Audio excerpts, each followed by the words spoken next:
How to do it an Instagram feed post on a reel.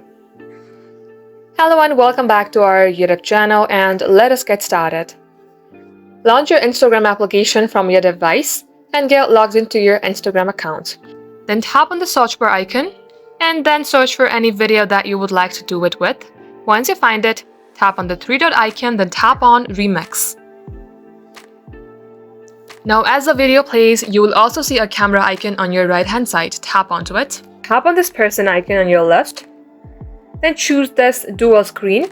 Just like so, you will be on the right side of the screen and the video will play on the left side. If you would like to record it, all you have to do is tap on this middle icon.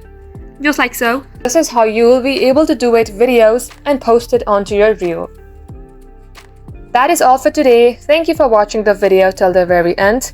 We will get back to you soon with more tutorials like this. Till then, stay updated.